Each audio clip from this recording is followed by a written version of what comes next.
Good morning, everyone. Today we are going to do the grammar part of the chapter How the Animals Got Tails, that is chapter 4. Okay, so open the page number 34, grammar part. We use a pronoun in the place of noun. Number A, complete the sentence with the correct word. Okay, हमें यहाँ पे sentence को complete करना है correct word लगा के. यहाँ पे क्या दिया गया है, हमें यहाँ पे प्रोनाउंस यूज करना है. अब प्रोनाउंस किसको बोलते हैं? जो भी वर्ड नाउन के जगह में यूज होता है उसको बोलते हैं प्रोनाउन. जैसे कि मान लो एक लड़का है राम. ओके, हम उसके लिए सेंटेंस लिख रहे हैं. Ram is a boy, Ram lives in a small house, Ram goes to school daily. अब ये 3 सेंटेंस है. हम इस 3 सेंटेंस में सबसे पहले राम राम राम यूज किए है ना, लेकिन ऐसा तो सेंटेंस नहीं होता है ना. एक बार राम यूज किया जाता है, उसके बाद प्रोनाउंस यूज किया जाता है. जैसे कि he, Ram is a boy, he lives in a small house, he goes to school daily, है ना. तो ऐसे हम यहाँ पे नाउन की जगह में प्रोनाउन यूज करेंगे. First number, Titus and Vasa are best friend. Dash always have lunch together. He और सी और दे.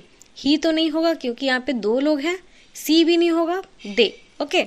Number 2, Rohan is studying. Dash has a test tomorrow.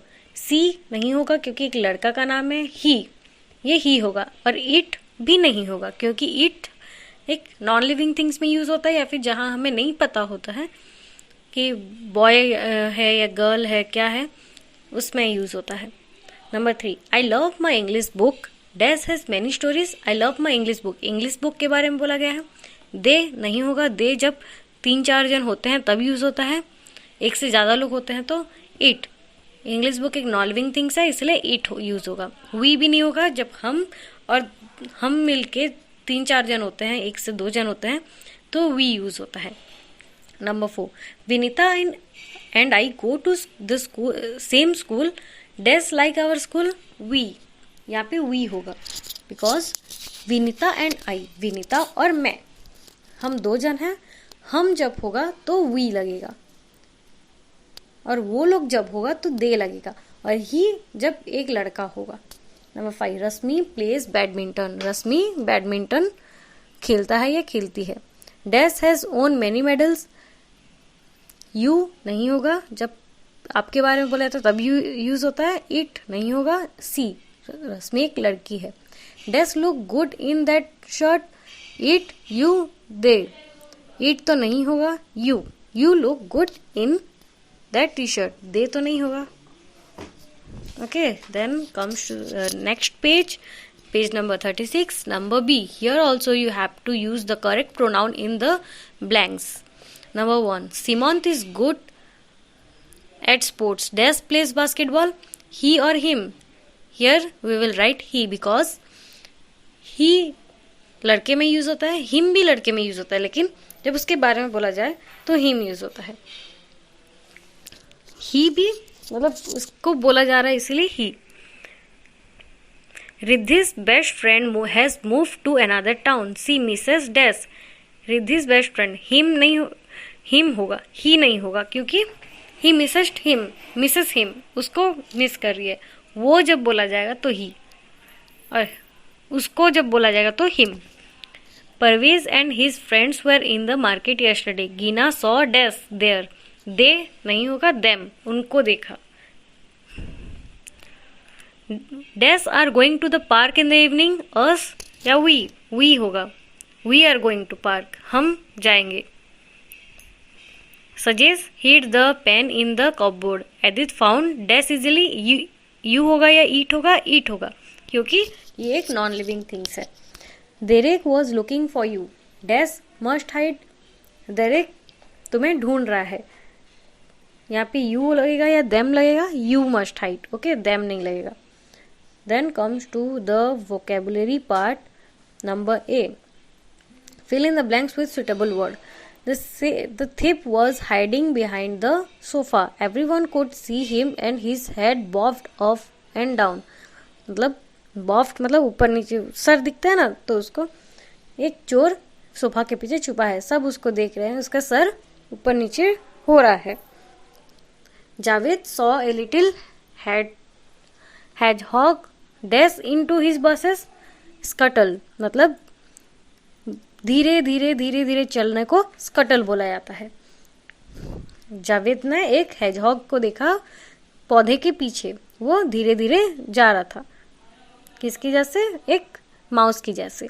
Number 3, when our train was passing through a village, some horses began to dash along the side. Gallop means horse जैसे जोर जोर से दौड़ता है ना, पूरा फास्ट दौड़ता है, उसको गैलोप बोलते हैं। हमने ये चैप्टर में भी पढ़ा था, यहाँ पे लिखा था डिलाइटेड एंड गैलोप्ड अप, है ना, जब उसको टेल्स मिला था।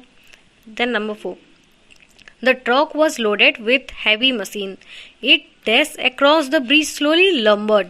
लम्बर्ड means walk like an elephant slowly and with a big and heavy step. Slow elephant जैसे स्लोली और हैवी स्टेप्स में जाना, उसको बोलते हैं लम्बर्ड. एक ट्रक बहुत ही ज़्यादा मशीन से भरा हुआ था, हैवी था, इसलिए धीरे धीरे हाई मतलब हैवी स्टेप से जा रहा था. Number 5, the boat barbed up and down in the water. अभी हमने पढ़ा, यहाँ पे देखा ना कि थीप छुपा था तो उसका हेड ऊपर नीचे हो रहा था, यहाँ पे पानी ऐसे ऊपर नीचे हो रहा था, बोट, उसको बॉब्ड बोलते हैं. The 3 horses began to dash in the straight line. Horses है तो यहाँ पे गैलोप होगा. 3 हॉर्सेस एक लाइन में दौड़ रहे थे. There is a mouse in our house, it just scuttled across the floor. Mouse हमारे घर में 3 मतलब एक चूहा है, वो क्या करता है, स्कटल अक्रॉस द फ्लोर, मतलब फ्लोर में दौड़ता रहता है, जैसे चूहा दौड़ता है ना, आप लोग देखी होगी चूहा कैसे दौड़ता है, तेजी से धीरे धीरे करके छोटे छोटे स्टेप्स लेके दौड़ते भागता है ना. We saw a big bear in the zoo, it slowly lumbered into its cave. Lumbered मतलब अभी देखिए एलिफेंट कैसे धीरे धीरे चलता है हैवी स्टेप्स लेके, वैसे बियर भी चलता है. Then comes to the next page, that is page number 37. Number B, match the animals with their homes. Here there is 2 column which we have to match the animals with their homes. Okay, so first of all, rabbit lives in a burrow.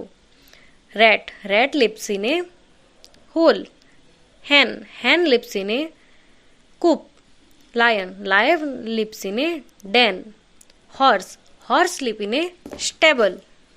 Then cow lives in a shed. Okay, आप लोग तो ये बचपन से पढ़े होगे, KG1 KG2 से पढ़े होगे, आपको तो ये आता होगा, है ना. So this is all the grammar part of this chapter. Do it in your book and copy and show me. Okay, have a nice day.